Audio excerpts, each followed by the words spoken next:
It's November 2nd, 2017. This is the Hermetic Hour. I'm your host, Poke Runyon. And tonight, we present a discussion on the biblical mystery man, Melchizedek, who appears in the first book of the Bible, Genesis, and later in the New Testament. Melchizedek literally means king and priest, or priest-king. He was said to have given the first communion to Abraham in the days before Joseph became a leader in Egypt. Now, although he's legendary, he was said to have established an order of priesthood to rival that of Moses' brother Aaron. Melchizedek represented the original Canaanite god El, the Most High God, whereas Aaron's priesthood was that of Moses' Jehovah, Yahweh. After the Babylonian captivity, Ezra attempted to overwrite all references to El in the Bible and make Jehovah the supreme being. The New Testament declares twice that Jesus the Nazarene is a priest after the order of Melchizedek. Now, we will look at this in relation to the Egyptian and Phoenician situation at the time, and later Gnostic Christian writings about Melchizedek. So, if you want to do some biblical detective work, tune in, stay with us, and we'll solve the mystery.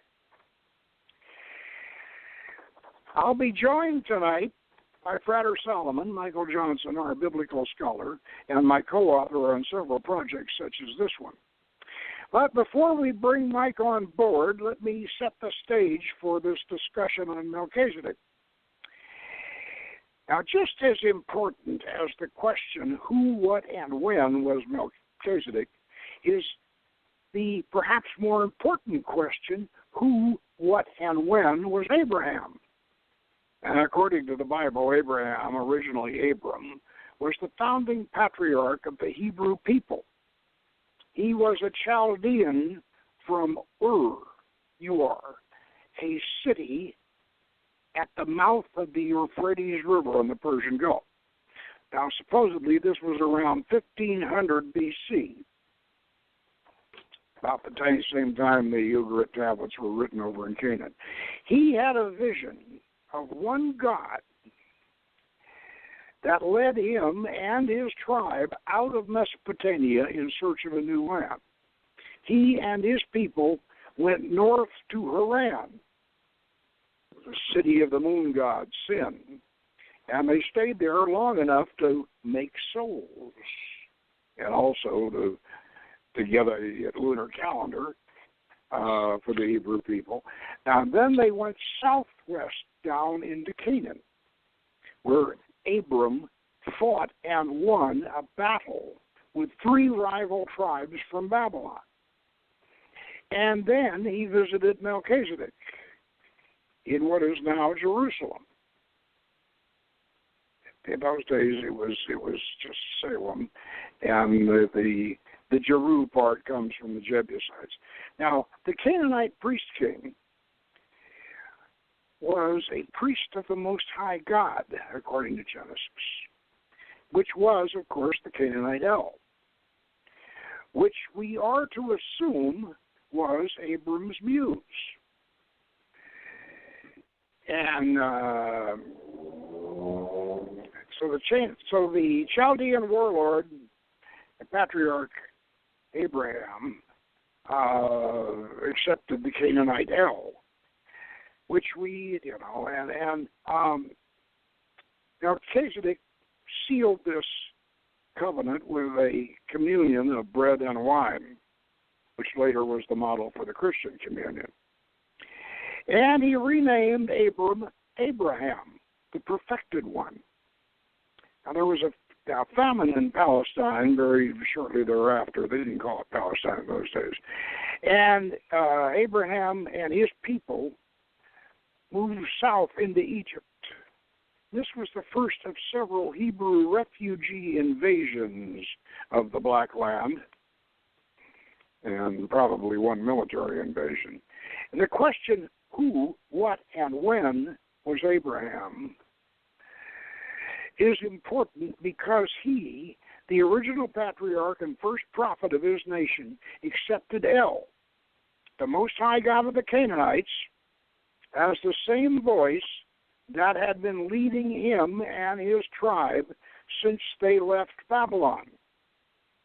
Unfortunately, several hundred years later, another great Hebrew prophet, Moses, heard a voice that claimed to be the God of Abraham, but was in fact something else. The Old Testament, as we have it today, had been edited and rewritten by Ezra before and after the Babylonian captivity in a clumsy attempt to replace El with Yahweh, and thus obscure the historical existence of two rival Hebrew priesthoods, that of Moses and his brother Aaron and the Levites, and that of Melchizedek's Abraham, David, Solomon, and Jesus.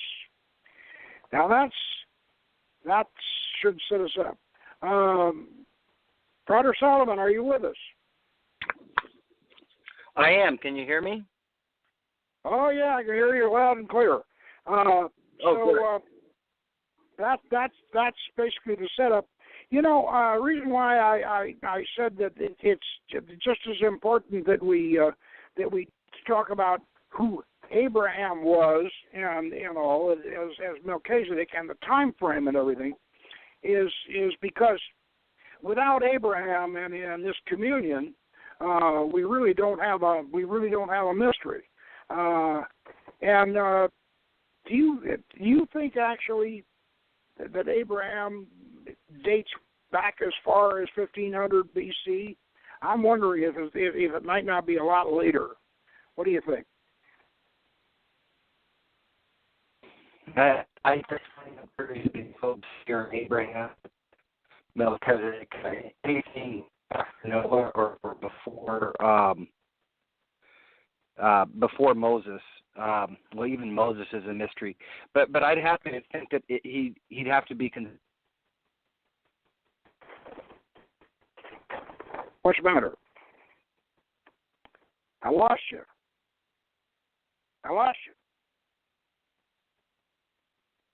Yeah, call back in, Michael. Anyway, so I will continue with this. What? Sorry about that. There? Yeah, I'm still here. Yeah. Yeah. Okay. But you really think Abraham was as far back as 1500 BC? Well, let's see, on chronology, he'd have to be. He's probably a couple centuries before Solomon, which would be 1000 AD, but he couldn't be that far back because the stories are too interwoven. They're too connected. I'd put him. Yeah, I'd put him maybe more around maybe 1200, 1300, and I'm just guessing on that. Yeah, I think that works out a lot better. Yeah. Because obviously, you know, when Ezra and his crew were making these genealogies up, they wanted to have these profoundly long lifetimes, which they kind of would have maybe gotten from the Chaldeans or the Egyptians. They both like to make their kings live several centuries or even thousands of years long. The further they went back, it was just the whole how ancient can we make our kings sound, because it added to the prestige. You have these long-living kings who lived centuries ago, and then all of a sudden it's just these guys are larger than life. And when they were larger than life, then their descendants felt like they were larger than life as well.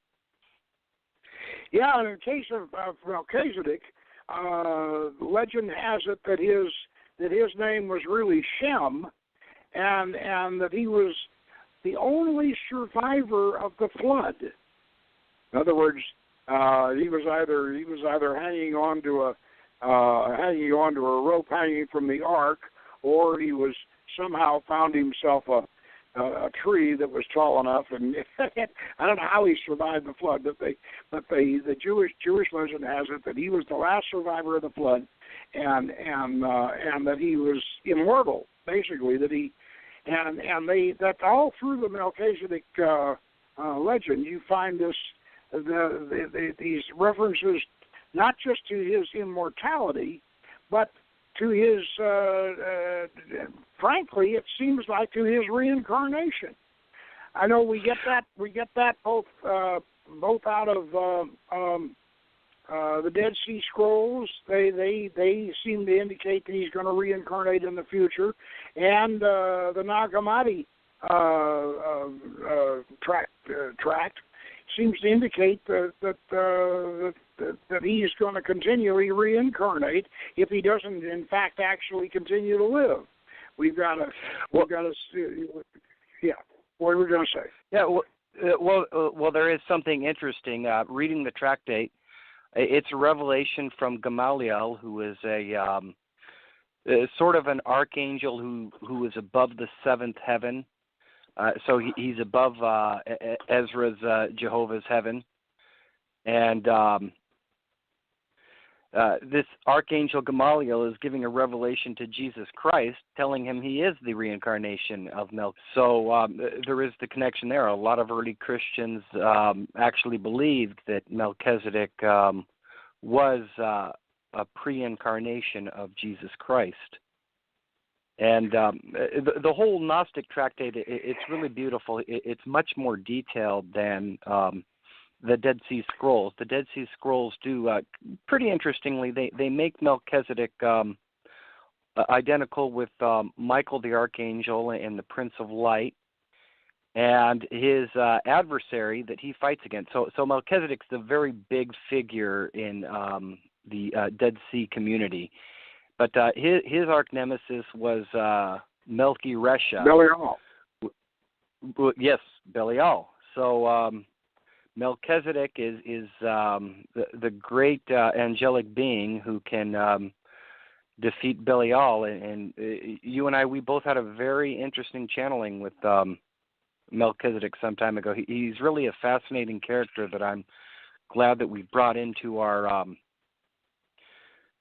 just our whole story, our milieu, and what we're presenting. It's not just Solomon. It's not just David. It's not just Jesus Christ, which I think is a very important development within the OTA. But this fabulous character, Melchizedek, who's very powerful, and who also connects us to a tradition where we are going above what Ezra created. Ezra got his followers to the seventh heaven, but with the Gnostic tradition, we are going up to the 365th heaven, from which Gamaliel is associated with, and comes down to reveal to Jesus Christ who he was in a previous incarnation. This character, Melchizedek, he's very fascinating. One thing, and it's just kind of a side note, but it's very telling. Joshua, when he was going up against the Canaanites, the adversary who was in charge of Jebus or Salem, his name was Adonizedek. And according to the book of Jasher, Adonizedek was another name of Melchizedek. So here we have kind of, the fellows associated with the Levites going against the fellows associated with Melchizedek. So it's not just a lower priesthood versus a higher priesthood, which those who are trying to carry on Ezra's tradition would try to say, oh, it's just a lower priesthood versus higher priesthood. But these two priesthoods were actually against each other, which we see with Joshua and Phinehas, Aaron's son, going up against Adonizedek, who is the king of Jebus, or the king of Salem. This is probably one of the biggest mistakes that most of the Christian churches, and especially the Roman Church, made when they kicked out poor old Saint Valentine, you know, and told him to go away and wouldn't let him become pope. It's one of the biggest mistakes they made was this realization that Melchizedek, that Jesus really was Emmanuel, and that El was really the Father God, and the priesthood of David, of Solomon, and Jesus, of the house of David, that this really was the priesthood that they should have attached themselves to out of the Old Testament. But instead of that, they all accepted Ezra's rewrite. Ezra went through the Bible, and every time he saw L, he stuck in YHVH, and unfortunately, the Christians, well, Valentine didn't, and the Gnostic Christians realized that. In fact, they even called Jehovah the demiurge. They knew it. They realized it, and this is one of the terrible mistake. The King James Bible and the Vulgate and it probably the worst mistake that or scriptural mistake that the Christians made, and Martin Luther didn't pick it up. And so the Protestants, there are Protestant churches, as you know. Worldwide Church of God is one of them, and I think, and I think even the Mormon Church has to some degree a recognition of the fact that El, that is the real Father God. But unfortunately, our Bibles don't reflect this, and most of the problems that we have with fundamental Christians arise out of analogies from the Old Testament. All these horrible things that happen in the Old Testament that are attributed either to Jehovah or to his prophets, like, for instance, all those awful atrocities in the book of Judges and things like that, and polygamy and all of these various these really reprehensible attitudes and things that have come through to Christianity, and unfortunately fundamental Christianity and Catholicism seem to you can trace them back to the fact that we did not have a right priesthood. We're still under the spell of Ezra's rewrite. You bring up something that I might want to shed some light on, and this is actually something that you and I have talked about before. But one thing that's revealing of these priesthoods being totally distinct to each other in their attitudes is towards women. Ezra was promoting in his rewrite, was promoting divorce, but not divorce like we have it today, where it's two people deciding together that they don't get along, but where the husband simply says, I don't want to be married to you anymore. You're not going to be my wife anymore. That's it. We're divorced. You get nothing. Whereas Jesus, you could actually see Jesus as poking at Ezra, because Jesus says, Moses said that you could be divorced, but God really doesn't like that. God doesn't want you to get divorced. It was because they were a weak people that was allowed. But really, when you get married, you're not supposed to be finding ways to put your wife away so she gets nothing and you just leave her side, because divorce back then was really a way of taking absolutely everything away from the women. And Jesus' attitude was, no, we have to protect our women. We have to treat them as equals. And we have to be in it for the long haul to take care of them. That's the attitude that we need to have.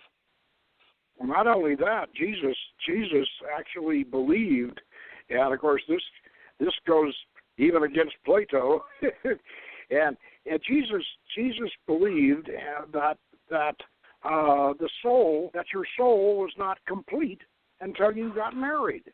That this whole this romantic idea of your soulmate, that wasn't that the soulmate idea was a distortion of the idea that when you get married, she's your soulmate, whether that was esoterically ordained or not. If and Jesus said very, very clearly, he said, "What God hath bound together, let no man put asunder," and he meant it.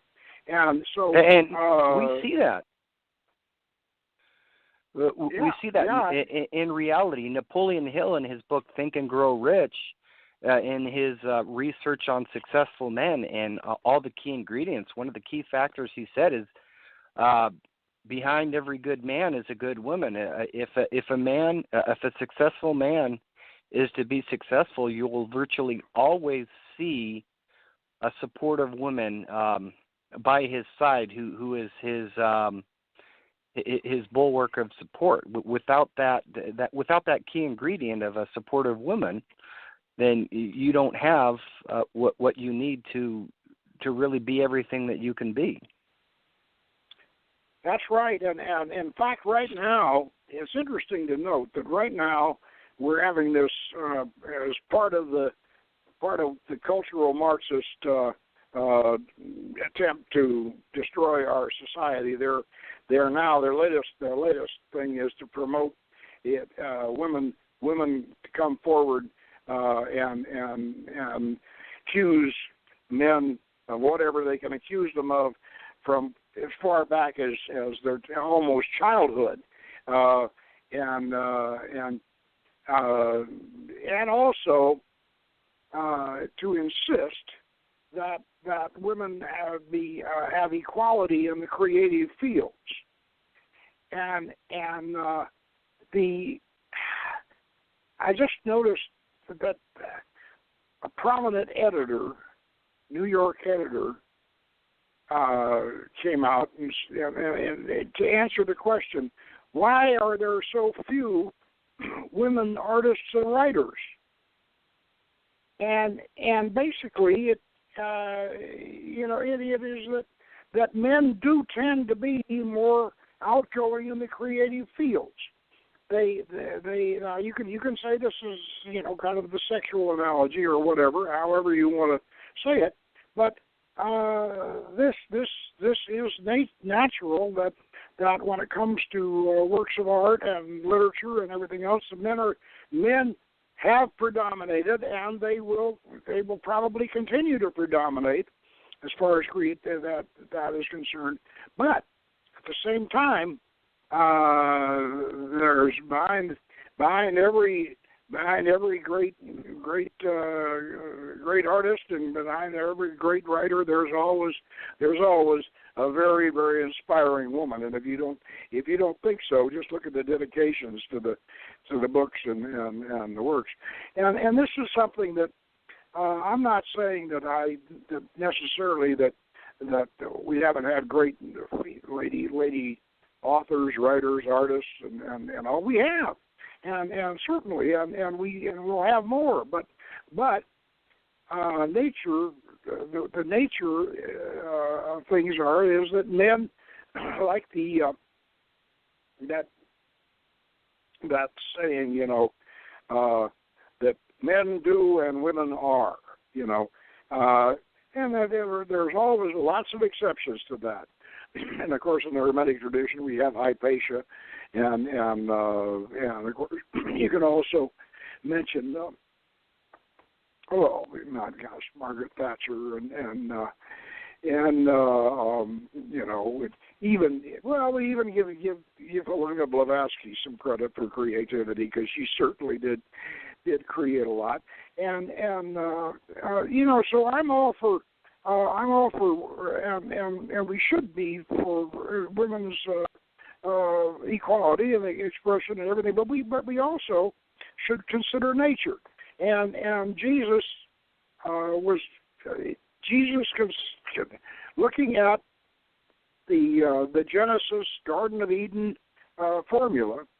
Eve and Adam together, she was Adam's helpmate, and this is really kind of the nature of nurture and creativity. And but to get back to Melchizedek, Melchizedek's true nature and the significance is, as I say, one of the big things philosophically behind Christianity that has been somehow or other I won't say swept under the rug, but it's been distorted, and the distortion, of course, goes back to Ezra, and so he accomplished it. But the priesthood of David, Solomon, and Jesus was certainly based on Melchizedek's original communion, and the Father God was Father El, who even back in most ancient times, the Canaanite over-god El was referred to as El the Compassionate. Now, let's think about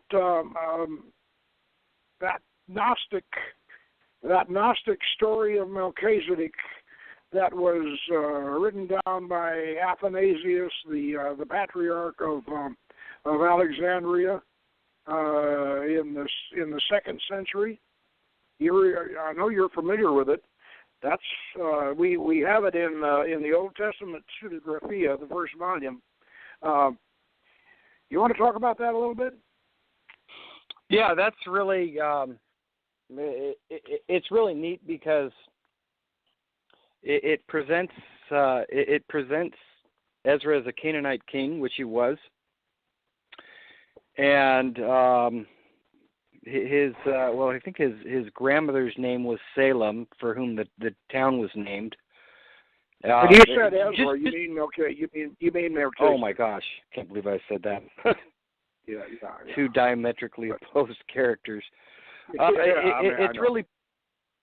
It's really pretty interesting, because we have Melchizedek as the son of a pagan state, and it's him and his brother, and some of this is just rehashing of legends about Abraham, and Melchizedek says to his father, well, how can your God, how can your many gods be the real gods when when the sun goes down, it's gone, but then the moon comes up, so which one's really God? And there's the whole story of Terah that's kind of rehashed, where Abraham chops up all of Terah's idols, because he was an idol maker, and he puts the axe at the foot of the biggest one, and Terah comes in and says, "What did you do to all of my idols?" And Abraham says, "I didn't do it, Dad. It was the largest, powerful than the rest, so he chopped the rest up." So there's a similar story about Melchizedek, and Melchizedek's father, King Melchi, doesn't really like his younger son very much. He had two sons, I believe they were twins, Melchi and Melchizedek.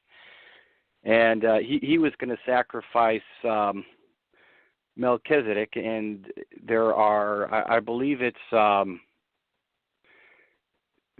are going to be 7 cows sacrificed to the 12 gods. And these 12 gods, of course, he sent Melchizedek out to round up the cattle and bring them in, and Melchizedek didn't do it. I don't think I'm wondering about that. Why he ended up sacrificing. First, he wanted to sacrifice the cows or the heifers, and Melchizedek wouldn't do that, and then he ends up wanting to sacrifice Melchizedek himself, and his wife. His wife talks him out of it, or Melchizedek's mother, and says, "Why don't we draw lots on that?" and she manages to get Melchizedek off the hook on that. But then Melchi turns around and he sacrifices about 300 of the firstborn of his people. He got this huge orgy of human sacrifice. And Melchizedek is so upset by it that he calls down a curse, and then the whole city, and this is in Jerusalem, but the city that his father controls, the whole city falls into a sinkhole. This sounds like Ubar. Remember how Ubar went down? Yeah, it sounds very much like Ubar, and the whole city falls into a gigantic sinkhole, and is destroyed. And Melchizedek, of course, is so upset by that because he brought this curse down and all that. So he goes off into the wilderness like John the Baptist. He goes off into the wilderness and he's naked, and his fingernails get long, and his hair gets long, and he looks like Howard Hughes, and Yes, very much John the Baptist. Yeah, John the Baptist, and the way he's described is like Howard Hughes in the last days. Right. His long fingernails and his long hair and everything, and then God comes along and tells Abraham, hey, Abraham, I want you to go up to Mount Tabor, go up there and find this wild man, and take a razor and I don't know what they used for shaving cream in those days, but take a razor and some shears up there, clip his fingernails and shave his beard off and cut his hair and bring him down, and he'll give you his blessing, and so Abraham does this, and so Melchizedek returns to the world of the living, and becomes the priest of the temple. But the interesting thing about this is that Melchizedek and Abraham have the same vision, this vision of the one God. And I think that how much of this is Athanasius' creativity, and how much of this, might have come down from old legends, I don't know. Well, some of it I think you can clearly see as a rehash. Like, one of the problems with Melchizedek being alone in the wilderness and found by Abraham, I like this story, but it's missing an element, which is Melchizedek was already established king, and if you're a king, you can't be a king of no one and really be a king. So Melchizedek had to have a stable community in Salem, or thereabouts, and I do think it was in that area, and the reason why is because Adonizedek is the king of Jebus, which is the same area as Jerusalem and the same area as Salem, because Salem was just the older name for Jerusalem. So I do think that Melchizedek had already been around with a tiny little kingdom in this city-state of his. And for some reason, this story kind of misses that, and I think it mixes in a couple of legends. It's mixing in the legend of Ubar. I don't think that the whole city sunk. That doesn't quite pass the smell test, because where was Melchizedek's kingdom? Because in this story, we have Abraham's really the one in charge, because he's coming to a madman, basically, and shaving him and cleaning him up, and this guy doesn't even have a kingdom. Whereas in the New Testament and Old Testament, we have Melchizedek. He's the one who's taking offerings from Abraham. Abraham is coming to Melchizedek for a blessing, not vice versa. So this story, it's whatever the original story was, it's been shaken up a little bit, where Melchizedek is, when he's a kid, he's sort of a young Abraham. That story from Jubilees, I believe it's Jubilees, is kind of mixed in. The legend of Ubar is mixed in. The legend of John the Baptist is mixed in. And I do think that Melchizedek was a spiritual mystic, much in the vein that John the Baptist followed. But I don't think that he lost his entire city. So some of it's definitely mixed up. But one thing that's neat about Melchizedek that I do think is true is him offering a sacrament of bread and wine,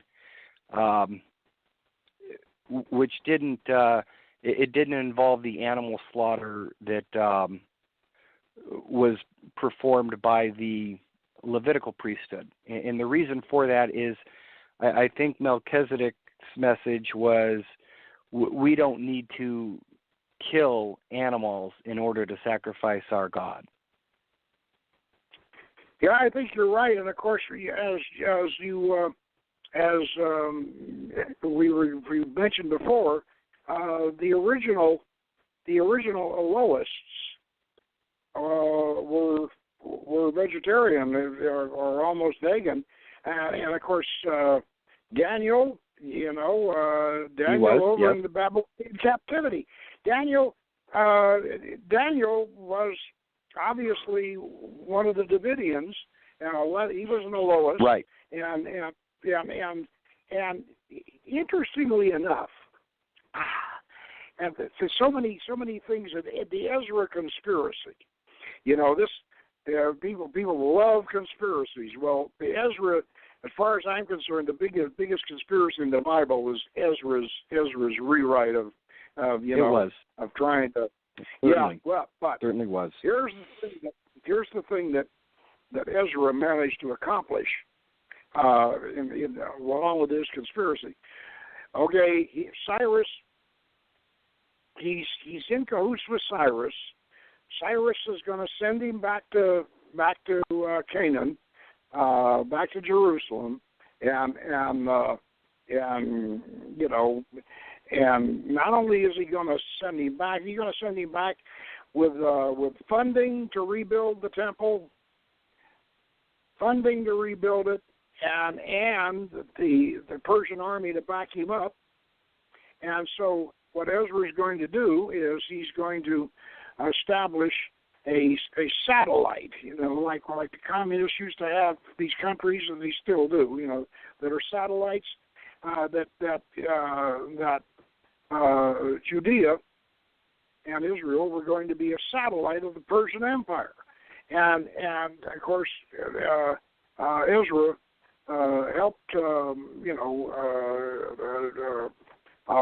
Cyrus helped Ezra rewrite the Bible, because that was going to be used to conquer all of Israel, the Canaanites, because the ten so-called lost tribes, were not really lost. They never left. They were the Canaanites and the Phoenicians, and so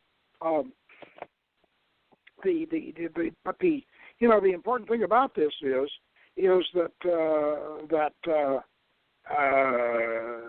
Ezra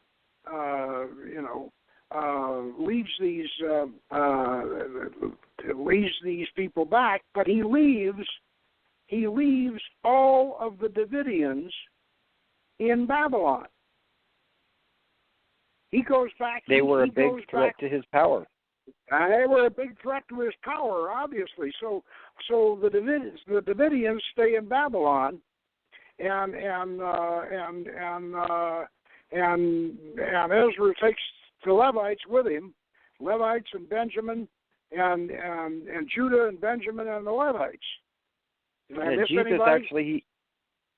Jesus actually mentions an interesting story about David, which is David is going and he's eating the sacred grain with his men, and it was something only a priest was entitled to do.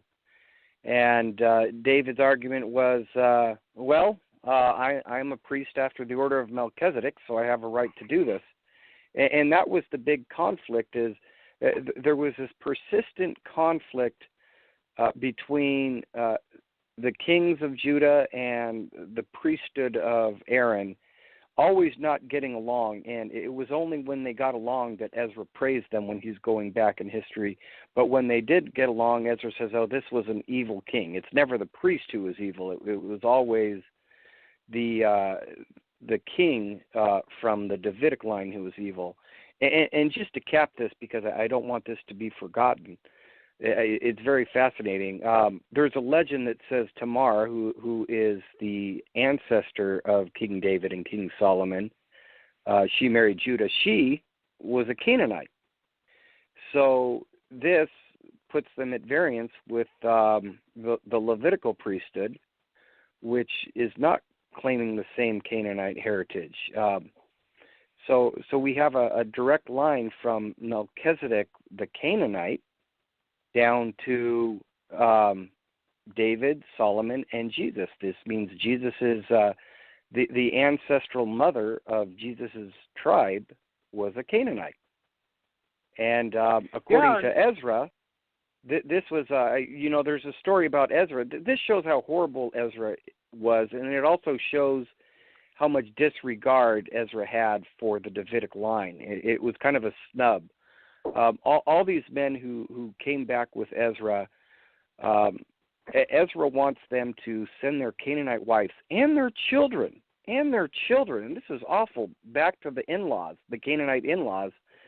And basically, how horrible does Ezra have to be to promote divorce to the degree that you send your wives back to the in-laws and your own children because they don't share your Levitical heritage? It's just absolutely horrid what Ezra was able to accomplish, and it also shows how much Jesus really had disdain for Ezra, even though he never bluntly said it. He did say, "Yeah, this divorce thing, it's not of God. It's not of hell. This is an invention." And Jesus was essentially saying, no, Ezra, you did have it right. You are not following El. This is what El really wants. And that's what Jesus was really doing. And that's what we get gleams of in the Gnostic tradition, is of this higher tradition, of this higher infinite God who really sees marriage as a sacred union and sees women as a special attachment to men who are to be prized and not discarded, really like cattle.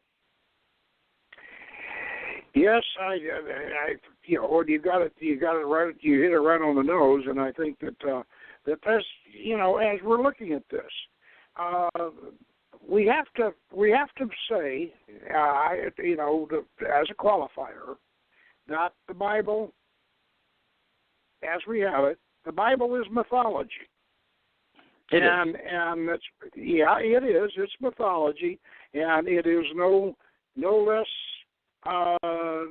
valid than many examples of Greek mythology. They have just as much genuine historical significance as the Bible, because just for an example, the Hebrews, sure, they were suppressed and miserable in Egypt, but that was only because they had conquered Egypt, and made the Egyptians miserable for about 300 years, and then finally the Egyptians forced them all up there, to the Tanis area, up there in the land of Goshen. My grandma used to say, "Land of Goshen." Yeah, that's where the Hebrews were. They didn't. This idea that the Hebrews were forced to build the pyramids was a lot of that. That was a load of that's a load of hooey. The pyramids were about 3,000 years before the Egyptian captivity. It had nothing to do with that, but they had conquered as the Hyksos, and I have, by the way, I was just showing this to Andrea. I have the Atlas of the Bible Lands that was produced by Hammond way back about 40 years ago, and I still have my copy. And they have this wonderful time chart of Bible history on the front cover and inside the covers, and this chart is about 3 feet long, and it's got the Hebrews, the Egyptians, the Mesopotamians, the Phoenicians, the Greeks, the Hittites, and the Persians, all running in these big long lines parallel to each other. And this is one of these things that you really can figure out what is going on in our mythology. And as I say, the Bible's mythology, but it is so important. It's so important mythology that, doggone it, I believe if we had a time machine right now and we could go back in time back to these biblical periods, I'll bet that what we would see is the mythology, not what actually happened, and how they would manage to do the Hyksos and Moses and the Hebrews. I don't know. That'd probably make the time machine blow a fuse and yeah, because the reason is, if you look at this timeline chart and you come down here, Hyksos invaders rule Egypt. And this is right on the Hebrew chart. This is right during the sojourn in Egypt, and it also in the Egyptian line. It's Hyksos invaders rule Egypt, and there's the Hyksos, the shepherd kings. They had a war god named Sutek, and they equated him with Set. When they took over Egypt, they equated their war god Sutek with Set, the Egyptian Satan, and made the Egyptians venerate and forced the Egyptians to venerate Set, and killed Egyptian sacred animals, and just literally made the Egyptians miserable for about 300 years, until the Egyptians finally got the Ethiopians to help them and drove these Hyksos, or Hebrews, up into the Delta area and up to Tanis. In Indiana Jones, where Indiana Jones and the Nazis were digging for the Ark. That's where they drove them, and so their version, and then Moses, of course, was, according to Manetho, the last historian of the Egyptians. Moses was a renegade priest of Osiris, who was the last of the Hyksos, and he led the.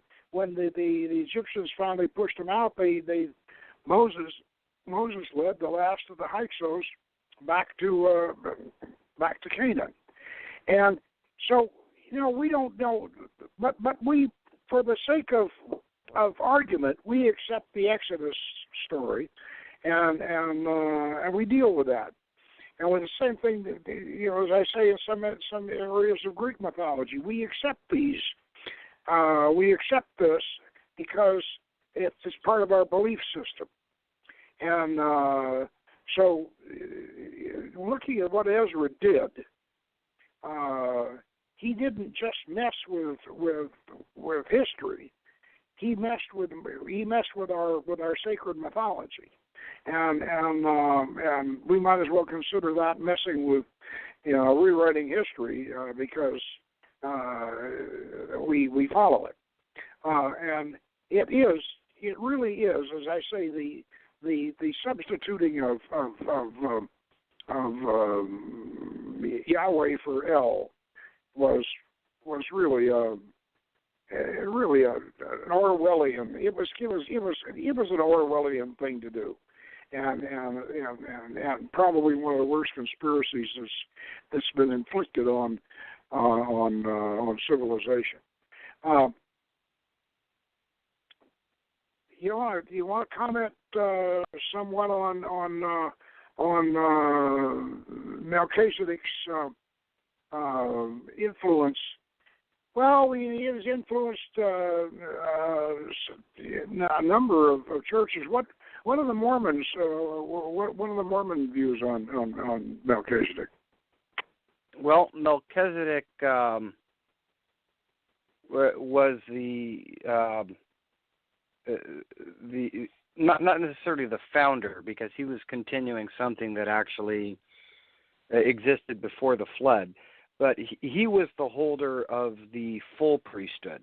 The Levitical priesthood was a lesser priesthood, which you stopped, which you graduate from in the Mormon religion. When you turn 18, when you become an adult, you receive the full priesthood, which is the Melchizedek priesthood, which allows you to do everything. All the blessings, blessing the communion, the sacrament of, they do bread and water now. It used to be bread and wine, but they changed it because they thought there was a conspiracy where their wine was getting poisoned, so they switched to bread and water.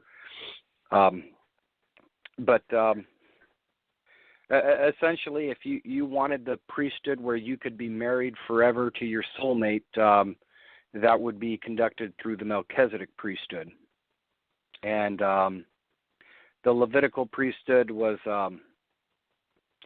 just a lesser priesthood that allowed you to bless the communion, but nothing more. All the high powers of blessing people when they're born, when they get married, when they pass on. That was all held within the Melchizedek priesthood. The priesthood which Jesus had in its fullness, that was the Melchizedek priesthood.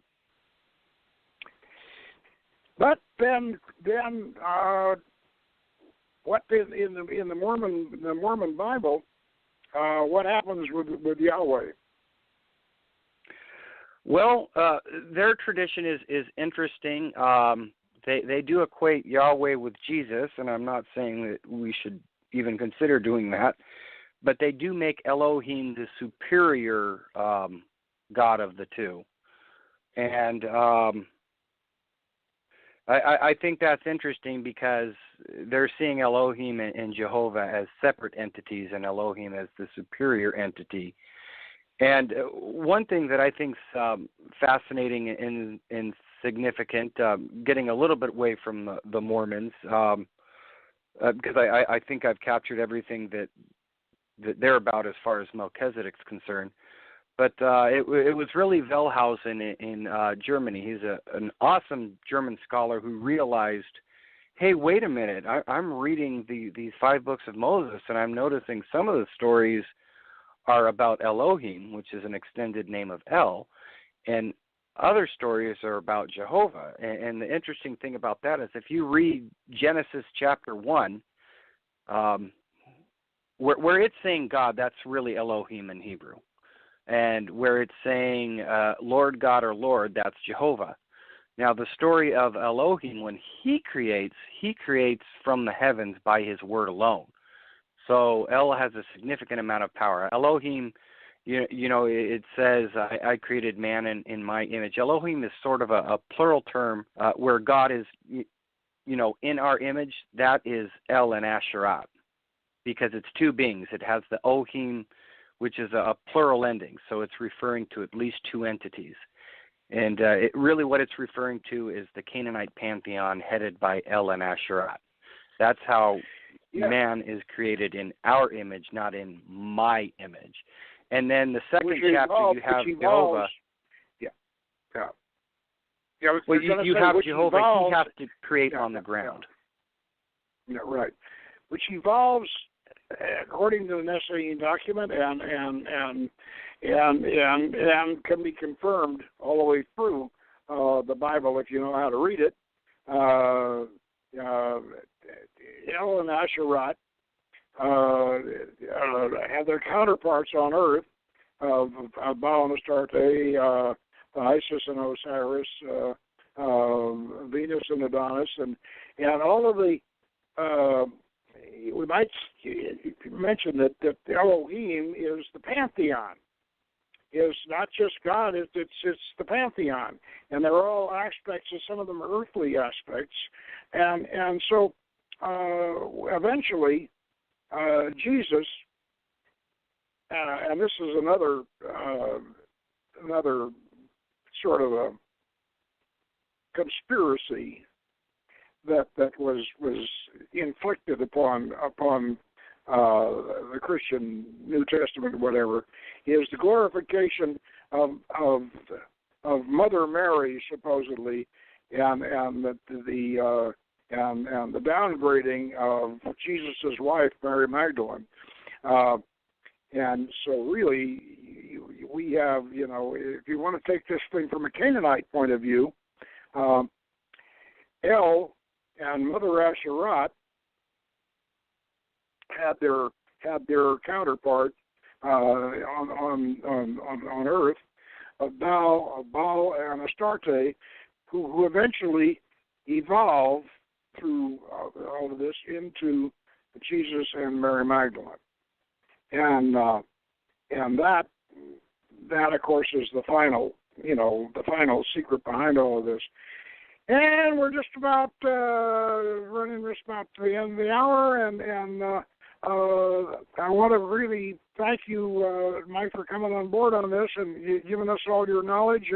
And I think that people who have not heard of any of this before, and I think we really have given them a lot to think about, and we certainly have I won't say we've solved the mystery of Melchizedek, but we certainly have honored Melchizedek and given people, as I say, quite a bit to think about. So we'll be back next week with another stimulating discussion. And so until then. Good magic, and we'll see you next week. Goodbye. Good magic.